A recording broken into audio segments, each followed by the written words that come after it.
Me mbrëma dhe mirë se erdhët në 360 gradë.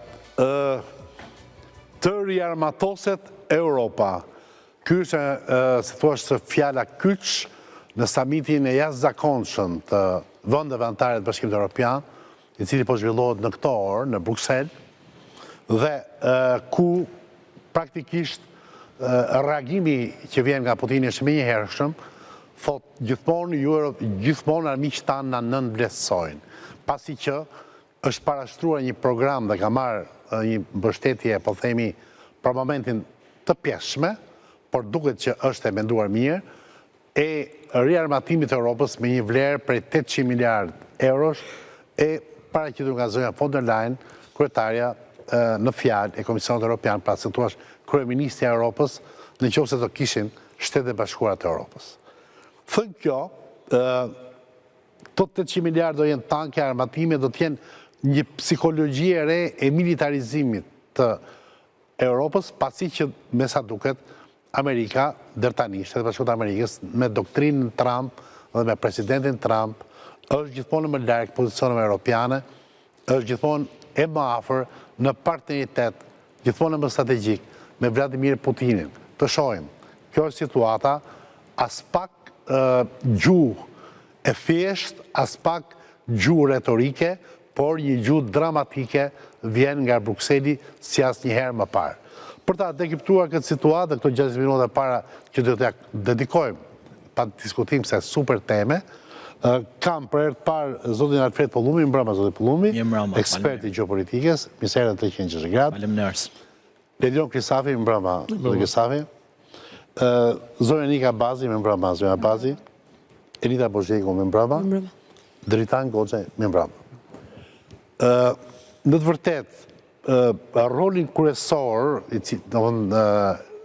përveç zonjës von der Leyen, e ka marrë edhe zoti Macron, pasi që akoma kancelari Gjerman nuk është në detyrë, pra ka fituar zgjedhjet zoti Merz, por është akoma Scholzi dhe ai nuk ka tagra për të qenë, po themi, violinë e parë të përfaqësojë Gjermaninë si violinë e parë si kancelar në detyrë.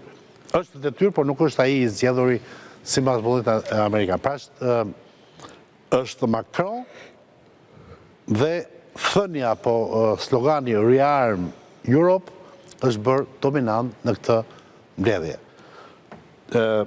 Zonja Bazit, çfarë po ndodh? Pse Macron, presidenti francez, ofron për mbrojtjen e Europës ombrellën atomike të Francës. Franca dihet që është i vetmi vend atomik kontinental dhe pastaj sigurisht Anglia që është pjesë e Europës, po jo në Europën e Bashkuar.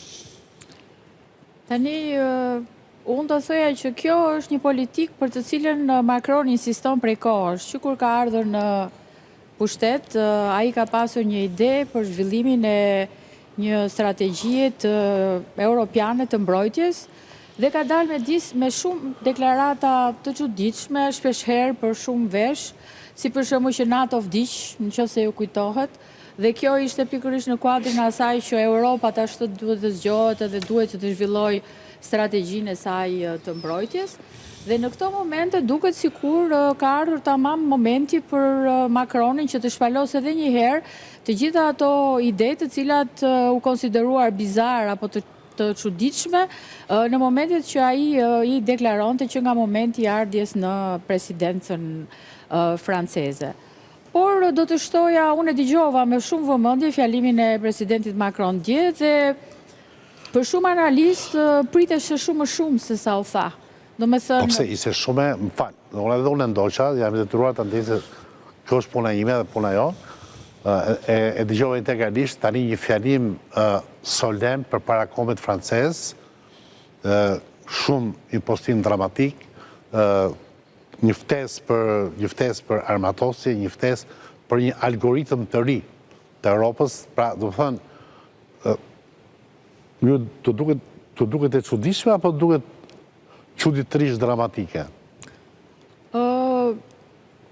Ishte pak dramatizuese do thoja, por nuk është se më bëri shumë përshtypje, sepse duke ndjekur të analistë ndryshëm që bënin komentime për fjalimin e Macronit, po thoshin ishte më shumë i ashpër kur foli për Covidin dhe ju drejtua dhe mua më kujtohet, kur përmendi 14 herë brenda një fjalimi të tij fjalën luftë, dhe në këtë rast thjesht tregoi që Rusia ishte tashmë një rrezik për Europën që duhet marrë seriozisht dhe që ndori përsëri atë idenë e mbulesës atomike të Francës. Mirë po, nëse u dëgjua me vëmendje, ai tha që do ta hap për diskutim dhe gjithmonë në fund të fundit do të jetë presidenti francez ai që do të vendosi për përdorimin e armëve bërthamore në kuadrin europian. Do me thënë, nuk është se do t'ja japë një komande të forcave europiane. Ju si eksperte dhe si profesorese të drejtës në kombëtare, e keni marrë më me sportivitet në kuptimin se jeni mësuar me Macron, keni jetuar shumë vite në Francë, por Peskov, pra zëdhënësi i Putinit, vetë Putini, autoritetet ruse, unë vjen shumë të turbulluar nga kjo deklarat. Dhe aq më tepër nga ky kulminacion që po përjetohet të orë që ne po diskutojmë në këtë studio në Bruxelles. Zoti Bullumi, cili është po themi këndvështrimi juaj në lidhje me këtë temperaturë kaq të lartë që është në Bruxelles dhe kjo aromë, kjo erë lufte që po vjen në Europë se asnjëherë më parë këto 60-70 vite fundit. Macron në fakt ka pasur edhe planin franko-gjerman për të krijuar një mbrojtje të përbashkët që kur ka ardhur ka pas si tezë në të cilën ju rriten shumë pikë në fushatën e tij.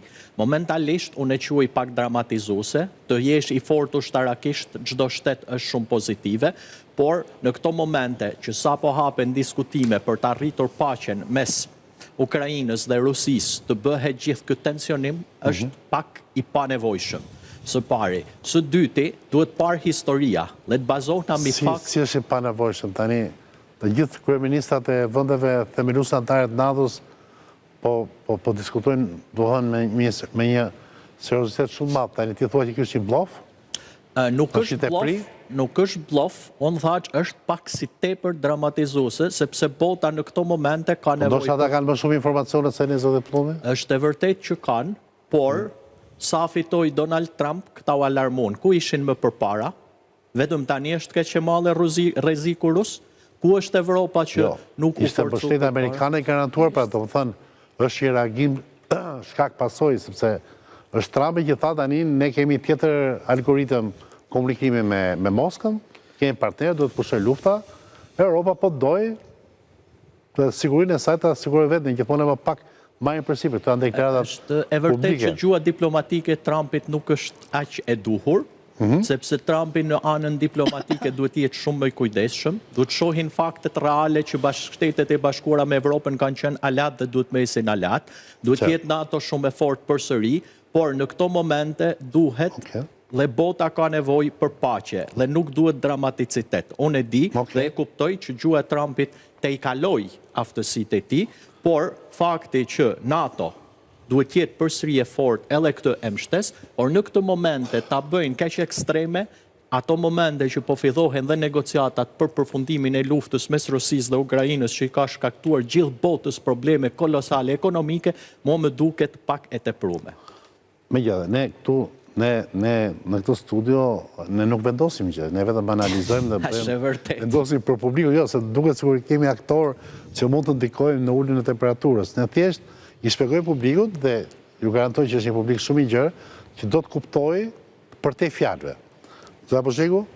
Unë në fakt jam diametralisht e kundërt në mendim edhe për sa i përket të përgjigjeve që kanë ardhur, sepse jemi në një kontekst pothuajse pre lufte, që do të thotë Macroni ka marrë në këto momente rolin e liderit europian për sa i përket situatës që lidhet edhe me NATO, ku SBA-ja po kërcënon gjithnjë më shumë faktin që do të dali nga NATO dhe mendoj që në linjën e Trumpit dhe të gjuhës jo diplomatike të tij të autokracisë së komunikimit do ta quaja sot, ai ka për dal nga NATO dhe mendoj që këtu mund të vëmë edhe në një bas të vogël.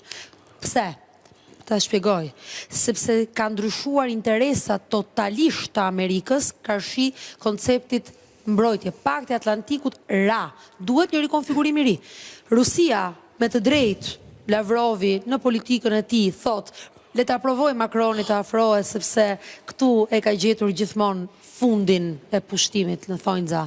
Franca, dhe Rievokon historinë. fushatën e Napoleon Napoleon Bonaparte dhe historia e ka treguar që në Rusi efektivisht të gjithë kanë rënë dhe mund t'i përmendim luftrat me radhë. Lufta e Stalingradit është një nga më të rëndësishmet për sa i përket. Pastaj kemi dhe Kinën nga ana Kam një tjetër. teori tjetër për të se pa furnizimet amerikane s'kishin fituar do të gjë luftën ata, po mirë. Dakor, pra, ja, një sekond. Ha? Një sekond. Lufta e parë botërore, po. Po doli Pire për faqe, gjithë faqe është pjesa Kishte shumë lidhje me atë Për flasim që ata u tërhoqën nga lufta. Po pra se është gjithë Në fakt është fakt që lufta e parë është shpataluar rusit. Por është edhe Jo, një dua të dalë dhe diçka tjetër, sepse në gjithë këtë histori është dhe Kina nga ana tjetër që bëri prap një deklarat lufta.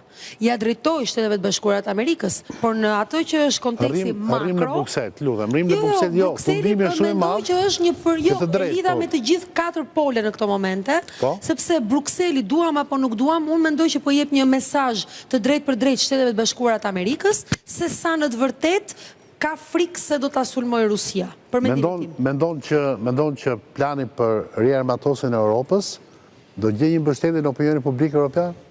Europa është shumë pacifiste sot për sot? Pikërisht, është shumë dobët në këto momente. Ato po përgatiten, por situata aktuale popujve europianë është shumë e brisht, le ta quajmë, nuk është fare përgatitur. Për qëllim të përgatiste popullin dhe faktikisht ai ja hapi për debat që të gjitha format e organizimit të pushteteve, duke filluar që nga partitë, u shpreh para kundra. Urdhra? Le Peni, lideri opozitës. Po ai kërkoi ndihmën e instancave nga më ndryshme, nga partitë politike, deri tek organizimet sociale, sindikatat e tjerë të propozojnë zgjidhje për këtë krizë. Po unë do shtja vetëm një moment të vogël që, domethënë, jemi përqendruar kaq shumë ke retorikat e Trumpit, sepse ai e ka model të tij tërhiqjen e vëmendjes, sepse e ka zhvilluar që në emisionet e tija të famshme, You Are Fired dhe tjerë me radhë, por ne do të shikojmë që kur pushtua Krimea, çfarë bëri Obama? Ishte Obama, si ishte Trump. Profesoresha, tani problemi është që neve shumë mund ta marrim seriozisht dhe bëjmë një emision më shumë. Por fakti që gjithë liderët europianë janë sot në Bruxelles, në një samit jashtëzakonshëm, dhe ajo slogani kryesori tyre është Rearm Europe, dhe janë 800 miliard euro që po planifikohen intensivisht për një projekt armatimi, të thotë që ka marrë seriozisht burrat e shtetit dhe zonjat që përfaqësojnë popullit kryesor. Pse e kanë marrë seriozisht? Nuk është çështje blofi, ndoshta ashtu e mendojnë që ka një rrezik real. Sepse Groenlandi është një rrezik real mbas deklaratës për Groenlandën, ishte direkte. Është rrezik real apo është një tendencë militariste e Europës? Problemi është që Europa përjashtoha nga gjithë rrezat e diskutimit. Domethënë nuk kthye në një aktor të parëndësishëm dhe tani të gjithë europianët po thonë që ne duhet t'i tregojmë që ne jemi të rëndësishëm. Është kjo rruga e dur. Pa ata mendojnë që kjo është, sepse fuqia po flet sot në marrëdhënie ndërkombëtare dhe për ta treguar që ne jemi të rëndësishëm, duhet të armatosemi. Pra duhet bëhemi të fuqishëm, sepse na marrin për mbushim mendjen të gjithëve që ne kemi një rrezik, sepse por nuk i mbushim mendjen që ka një rrezik, pse duhet të shtrëngojnë rrypin masat popullore apo të gjitha programet e tjera sociale për të investuar në industrinë e luftës, sepse kjo kërkon një tërheqje të madhe fondesh. Kjo dihet. Nga arsimi, nga shëndetësia, nga infrastruktura, e tjerë. Okej. Edhe nga eksperimentet me mit transgjenor, për shumë. A gjoj milion dhe për atë. I zbuloj Trumpi. Po sepse ne jemi në bërë ka shumë se qa thot ai, edhe ai duke vetja është bërë ju dhe botës, gjithë vetëm për të flasim për mira më eksperimentet, e tha Trumpi në Amerikë, $9 milion eksperimente për të zbuluar mit transgjenor. I bënë operacion. Po da shi të sa takonin fantasma dhe me gjitha të nuk për dignitetin e Europës. Shumë mirë. Për dignitetin e bondit. Kemi se ku e kemi synimin duke u marrë me Trumpin që tha kështu, tha ashtu. Jo, Trumpi nuk është njeri kotë. Këtu është problemi. Trumpi është një njeri që deri tani po tregon që çfarë ka thënë e ka bërë. Ska rëndësi që është president të bashkuar. Ja pak janë gozet pas e me një Kristafi. Po gozet. Evropa vazhdon të jetojë në një realitet paralel, në një realitet jo ekzistent me realitet që ka krijuar në kokën e saj, që 3 vitesh vazhdon thotë që Rusia është rrezik për Evropën. Rusia sot nuk ka as para 3 viteve dhe as sot pas 3 viteve me gjithë rritjen e madhe të kapacitetit vet ushtarak nuk përbën rrezik për Evropën, pra nuk ka kapacitete të tilla ushtarake sot Rusia që të rrezikojë Evropën, pra nuk mundet ta sulmojë me këto kapacitete që ka dhe as ta marrë Evropën. Pra nuk e cënon as pak sigurinë e Evropës. Është thjesht një retorikë militariste që të kujton retorikën militariste para luftës parë botërore, e njëjta gjë derisa nisi lufta parë botërore. Është e parsyeshme dhe nuk është një rrugë pa dalje, një rrugë pa krye, e cila nuk mund të dhe është pa strategji. Pra pavarësisht se mund të thuash që ata thonë që armatosja nuk është strategji. Armatosja është një ide. Është një mundësi, po s'është strategji. Strategji për ngritjen e një mbrojtje nuk ka Evropa deri më sot. Në këto 3 vite nuk ka pasur asnjë plan rezervë se çfarë do bënte dhe çfarë do bëjë në rast se ndërshtonte lufta në Ukrainë.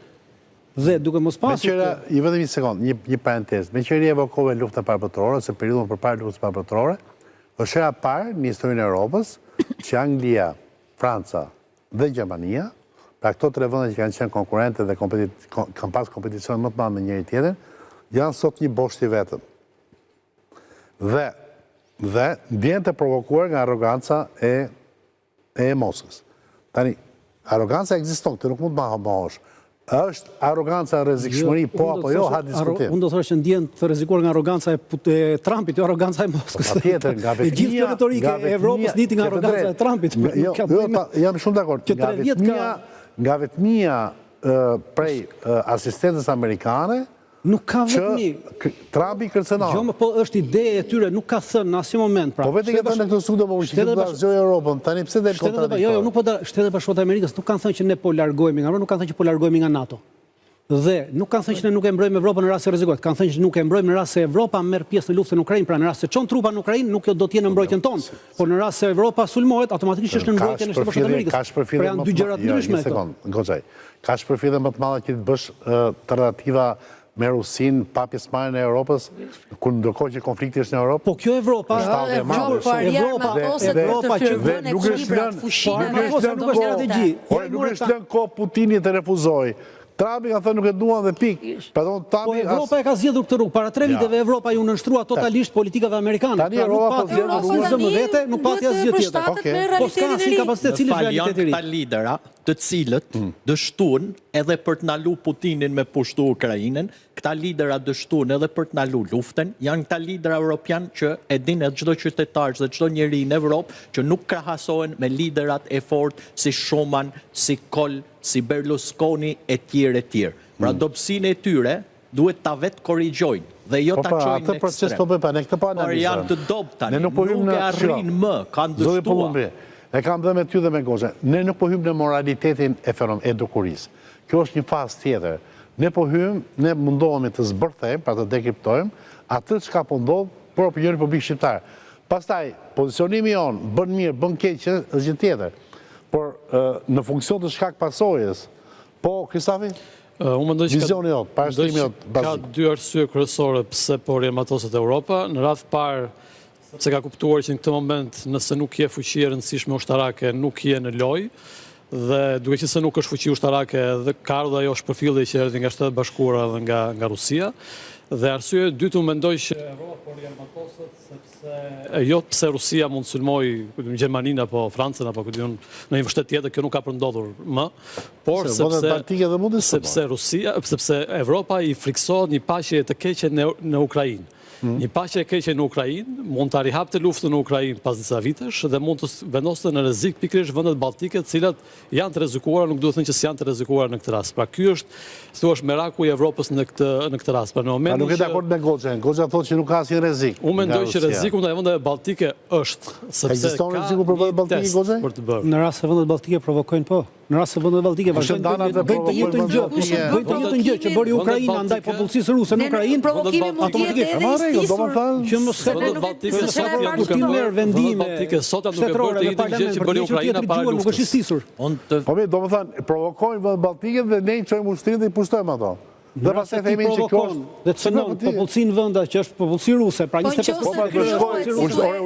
Po cila situatë, po s'ka të stisur pa vendimet e parlamentit nuk janë të stisura. Janë duke bërë ne që të drejtën e gjuhës ruse, shtetasve rusë në vendet balltike kanë bërë këtë gjë. Një sekondë, pyetja ime është kjo, Goxhaj. Ushtria ruse do shkojë me funksione policie apo me funksione ushtrie? Pra do shkojë për të vendosur rendin dhe demokraci në ato vende, pra ne mendojmë që mund të eksportoj demokraci Moska në këto vende Për të baltike? mbrojtur Rusën ato Ai vende, sapo jo për ta eksporton eksportuar Evropa demokraci sot në këtë fashizmin. Ka dhe një arsye Amerika. Evropa. testohet nëse NATO funksionon apo jo. Pra ky është testi që mund të bëjë Rusia në vendet baltike në asparë. Prandaj kam përshtypjen që Macroni ishte aq dramatik, sepse ideja është që të bindësh një Francë që është 2500 km larg nga vendet baltike, që pas disa vitesh mund të lindi ideja që ne mund të çojmë ushtarët tanë të luftojnë në vendet baltike ose në vendet në Ukrainë. A e pranon popullsia franceze diçka të tillë apo jo? Po ajo do ndodhte në rast se Shtetet Bashkuara të Amerikës dalin nga NATO. Për sa kohë Shtetet Bashkuara të Amerikës janë në NATO, nuk ndodh ajo gjë në Rusë. Po përgatitet për një skenar B që është në ardhje ose mund të jetë në hipotezë në ardhje. Po shkojmë me idenë në një NATO e paralele, me idenë që ai që është në Washington mund të mos hyjë në lojë, si thua, në rast të ndodhë rreziku. Me që siç po ndodh me Ukrainën që u tërroq.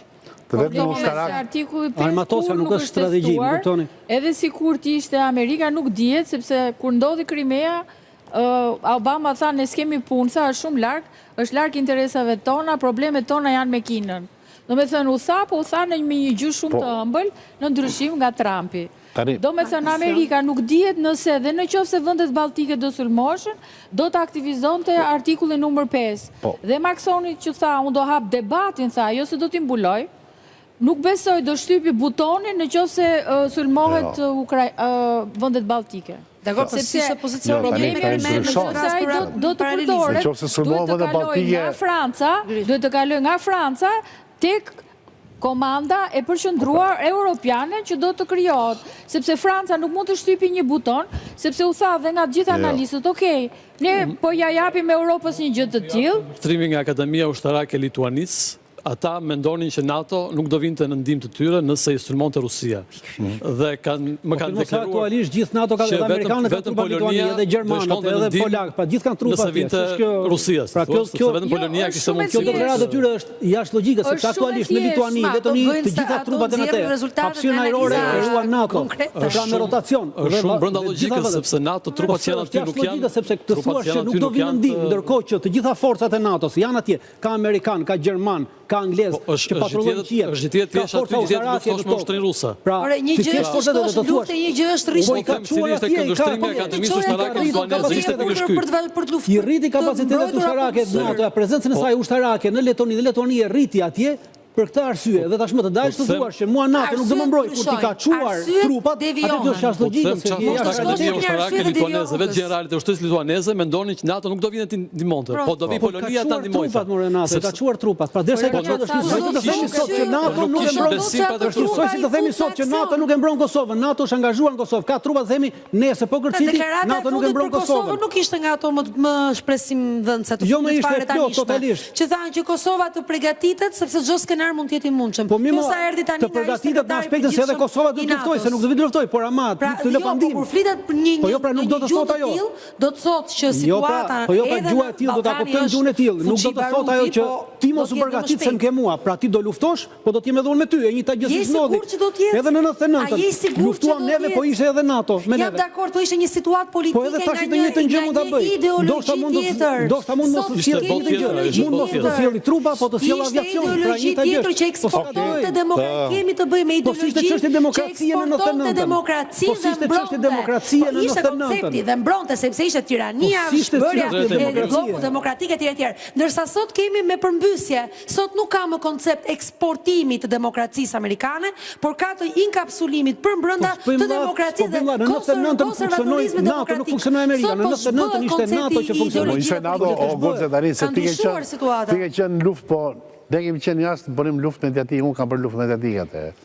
Dhe po themi gjë që po mos ishte aksi Washington-Londër, NATO i merrte të keqen ushtrisë jugoslave, sepse gajbroheshin 3 ditë para dhe këta talleshin, i jepshin kështu maskerina. Tani nuk ka qenë bile u zbuluan spionazh ushtarak brenda NATO-s, që nga Korfuzi i jepeshin gjithë koordinatat e bombardimeve. Momentin kur Clinton e kuptoi këtë gjë dhe ishte marrë vendimin për të bërë seriozisht, planet e bombardimeve nuk u dhanë më antarëve tjerë të NATO-s, ishte vetëm Londër, Washington dhe pati efikasitet.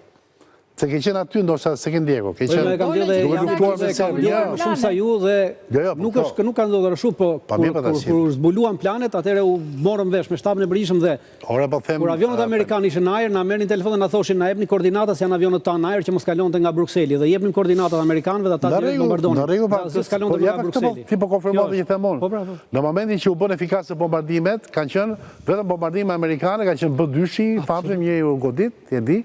Dhe 117 au godit, jo B2. Okej, 117. Nuk ishte ai Problemi Po pra, ai është- 117 ai është i padushur, ai Sikur urdhëzuan Tha në ka qenë një periudhë Serbi. komplet tjetër, sepse dhe në deklaratën 1244 e ka votuar dhe Rusia. Tani, Pra ishim në një situatë tjetër, ndërsa sot Kina ka deklaruar Se s'ishte ne Putini, jemi se të nuk do gatshëm ndodhte ajo, se të Putini sa erdhi përplasemi në në pushtet, Tajvan. që Amerika duhet parashutisat. mendoj tani për Tajvanin. okej, 800 miliard euro zoti Pollumbi janë shumë pak, është një shifër e madhe për të krijuar një aset, po themi, serios dhe të respektueshëm ushtarak të Europës? Është besoj shifër e konsiderueshme, por nuk është retorik e momentit, nuk është vendim që duhet me u marrë këtë me vëmend. Trumpi është showman dhe ne dhe Jo, gjithë 800 miliard që është i von der Leyenit, më falësh, von der Leyen europian. e kuptoj, por thash Okej. është e duhura, por nuk është në kohën dhe momentin e duhur. Sepse Trumpi ishte edhe përpara president dhe as nuk dolin nga NATO dhe ishte president i vetëm që nuk lejoj luftra. Trumpi nuk ka thënë ndonjëherë që do dal nga NATO-ja, që do la NATO-n. Trumpi i ka kërkuar Evropës pikërisht këtë që Evropa po e bën në kokën e vet dhe Evropa po hell lek. Ata lek që hell mund t'i hell te NATO-ja dhe siç e thatë edhe ju, aksi Amerik-Britani me fakte historike, ka shpëtu Evropën në gjitha luftrat. Ate, si mbas kësaj pikpame që thua ti, dhe edhin për diskutim, i bie që Europa tani, von der Leyen, francezët, ndoshta dhe gjermanët, më pak italianët, së mos anglezët dhe francezët, gjermanët akoma nuk janë shpërur plotësisht, ka kapur tani një lloj damari kundër Amerikës. Janë bërë anti-amerikan befas. Është kjo e mundur? Nuk po them që janë bërë. Jo, po kjo po thua. Jo, unë them Në që fakt është e kundërta, është e kundërta. Po, dhe këto dhe europianët detyrohet të konformohen janë se të në detyruar, tash, duhet mbrohen në një lloj mënyre. Savi?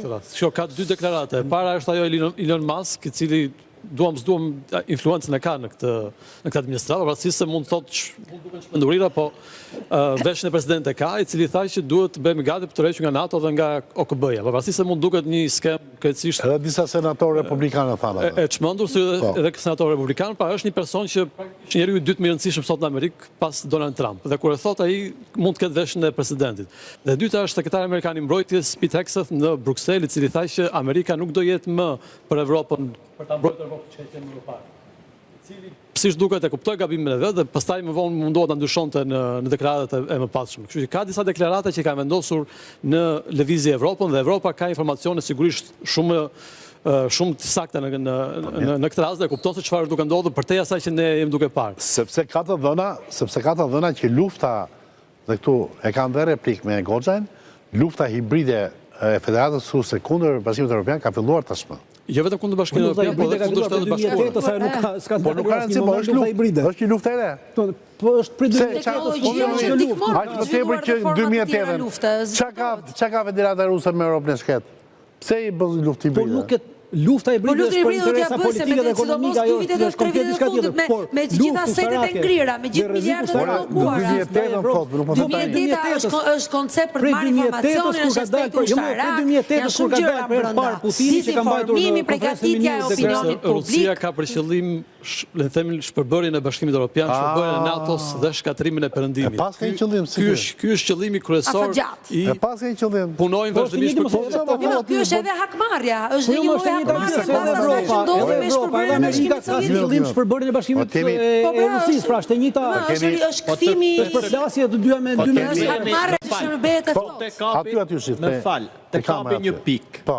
Kjo Evropa, që nuk ishte aq mbështetëse kur NATO bëri luftën në Kosovë, nuk duhet ta shohin vërtet me aq rrezikshmëri Rusin vetëm tani, po ishte dashur me pa me kohë dhe ishte dashur me paranalu. Pavarësisht se e vonuar, shumë mirë bën që forcohet ushtarakisht për paranalua rrezikun rus, po mos harrojmë se janë francezët dhe janë aleatët më të vjetër të Serbisë, të cilët në marrëdhënie me Kosovën na kanë shkaktuar shumë dëme ne politike. Dhe nëse ata vërtet nuk duhen një Rusi të fortë, ata duhet kishin mbështet kombin ton shqiptar. Se nëse ka komb si Kosova dhe Dardania më Ne anti-rus, jemi shumë të vegjël për të ndaluar Rusinë dhe për ndryshuar politikën ne jemi në si evropiane. pozicion geostrategjik, nuk je as pak i vogël se edhe jemi dhe si jemi, kështu që je vetmi vend që të shtrihesh në 5 shtete me kufi tu. Pra në këtë kontekst, Franca, me që qenë kaq antiruse, pse nuk kam shtet çështjen kosovare më fal, fort. shera parë dhe unë jam habitur, shera parë me Macronin, det më certifikoj zonja bazë, shera parë që Franca po luaj një kartë, nuk them antiruse, po shumë të fort pro-europiane, qoftë edhe sepse në 100 vjet e fundit ka qenë ashtu të ti ka qenë e ke pasur gjithmonë merak. A është retorik kjo kundër Po, s'mund Trumpit t'jetë, atëherë, apo është sepse francezët janë artistat retorikave dhe unë nuk ja u besoj seriozitetin e tyre. Se historia me fakte si e pohut dhe ju na jep drejt mos ja u besoj. Zotri, Trumpit tha hell lek, le moj natën, ti këta lek i hell. E thasë edhe një herë dhe po e precis dhe herë e dytë me humor. Ne nuk përgatisim një emocion tani këtu në këtë studio për të shperur pozicione. Shohin sa pozicione do marrë kryeministri, ministri i jashtëm, ne sugjerojmë opinionit publik zbërthimin më të mirë të mundshëm, në mënyrë që pastaj o ta mbështesin, o mos ta mbështesin vendimarrjen e autoriteteve shqiptare. Megjithatë, edhe doan se merret tani kjo, fraza më kryesore e Ursula von der Leyen është kjo: Europa përballet me një rrezik të qartë, pra kryekomisionerja, kryeministrja e Europës, e rrezik të qartë, ajo shef ka informacion goxhaj. Dhe për këtë arsye Europa do të jetë në gjendje të mbrohet dhe të vendos Ukrainën në një pozicion që të mbrojë veten dhe të nxjisë një paqe të qëndrueshme dhe të drejtë. Pra, koncepti i fundit për këtë minutazh, duke mos e lënë Ukrainën të falimentojë, Europa ringrihet. Ose që Europa të rimarri pushtetin dhe vëmendjen në kufit e saj, le të themi natyral, i duhet të armatoset dhe të jetë një partner, po i quaj kështu, negociatash i barabart mes dy luanëve të botës. Ta vëmë Ukrainën të luftojë deri te ushtari i fundit, sa të hapin edhe Ukraina na duhet ta mbajë tipike europiane, pra derisa të mbaroni juve. Që ne përgatitemi për traktativa. Edhe mashkulli i fundit të Ukrainës det mbetet në këmbë, na jepni kohë neve të armatosemi neve. Nga ana ekonomike, se këtu bëhet më shumë për riqasje ekonomike mbrapa. Europa mund ta pranojë dhe ta tolerojë në aspektin e dobësisë ekonomike që do t'i krijojë me një pakt të mundshëm që flitet që do të bëhet së shpejti me minierën e Ukrainës poshtë me gjithë pasuritë minerale. Po me cilën minierë të Ukrainës e minierët e Ukrainës i ka marrë Rusia, s'ka më. Po pikërisht, pra ky është dhe pakti, sepse aty janë dhe materiale të rëndësishme. Rusia, ku del çdo Amerikës, nuk e dimë se si do ta bëjnë, ne nuk e dimë çfarë pakti do bëjnë. Që në tetor dhe qeveria franceze është në negociata me qeverinë ukrainese për përdorimin e mineraleve të rralla. Sepse çfarë ka aty minerale që ndihmojnë zhvillimin e teknologjisë, teknologjisë ushtarake dhe teknologjisë hapësinore. Që kanë mbetur Ukrainës as 25% s'është më, edhe nga 3 fusha litiumi që kishte 2 i zunë rusët para një jave. Tash ne nuk e dimë si do të jetë marrëveshja këtu. Po cila marrëveshje? Rusët nuk tërheqin trupat nga ato. Nuk e dimë se rusët tërhiqen nga Amerikë, Rusi flasim. Do kalojmë në një pauzë publicitare, i kemi minutazhe shumë shpejt kur tema është interesante, ne do vazhdojmë me gjithmonë me Trumpin dhe me temën gjeopolitike dhe për një 30 minutë tjetër, ujë qafshtama dhe një blok publicitar.